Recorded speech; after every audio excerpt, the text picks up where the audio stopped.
Hi there, I'm Justin Chenette from the State House. There's a lot of moving pieces with the state budget. I want to give you what we've done up until this point and where we're going. It is now 9:34. If we don't have a budget by midnight, the state will shut down. What we've done earlier in the evening is we tried to pass this. First, we had this proposal from out of the Appropriations Committee, about 800 pages of a budget document. Then, behind closed doors, two legislators decided, let's add 225 pages of changes to that last minute.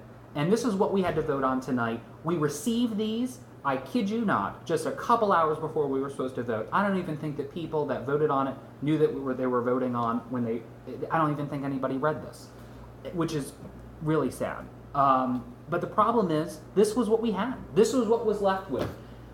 I didn't like it. I didn't want to vote for it. It was a massive tax break, $320 million to the very rich. It completely rolled back Question 2 language. It didn't get us to the 55% share of education funding that twice voters went to the ballot box and said this is a top priority. So it continued to shortchange students amongst a million other things that were not good. But you know what?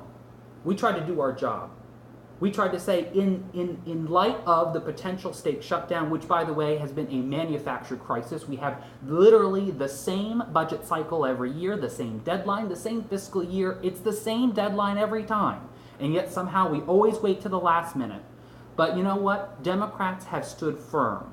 We had our budget proposal early in April. We didn't get the Republican plan until, guess what? In June. Talk about last minute. So these negotiations have run last minute, but you know what? We tried to pass this. The Senate passed it almost unanimously, but guess what? The House Republicans voted against it. So we didn't have 2/3 in the House. So this budget, going in the trash. Gone. This was that our last ditch effort to try to save the state from a shutdown. And again, I didn't like that, but I think it was important for us to recognize the severity of what a shutdown really means. Now, guess what? The governor, along with his individuals in the House Republican caucus, is holding our state hostage. They now say a new plan, entirely new budget is coming forth. I'm sorry, folks, it's 9:36. There's been no public hearing. They had no proper public vetting. There's been no transparency or accountability. I, as a senator, have not received any details, and we're supposed to vote on it.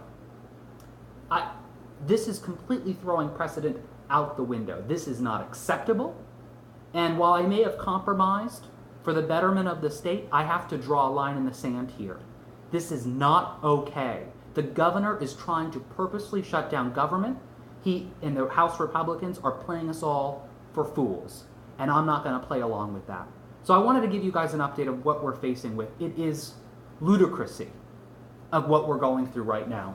It is absolutely insane that we cannot come to the table and hash out an agreement, that we can't respect the will of the voters, that we can't recognize legitimate, fair, and free election results and, abide by them. It's just mind-boggling to me that we're at this place. And it still comes back to the fact that the governor is throwing wrench after wrench and in literally trying to systematically dismantle our governmental and democratic institutions. There is a systematic effort this entire session to do that, and it is scary. And quite frankly, it's going to have a rippling effect, and it is trying to suppress the vote ultimately. Because you know what? When you go to the ballot box, it should mean something. And now what we're faced with here in Augusta at the State House, literally at the 11th hour, is just undemocratic. This is not okay. Please, please call the governor's office. Tell him this is not acceptable. A line is being drawn. We have to avoid a state shutdown, but at the same time, we can't compromise our values and the things that we all care about, that you and I care about. We just can't.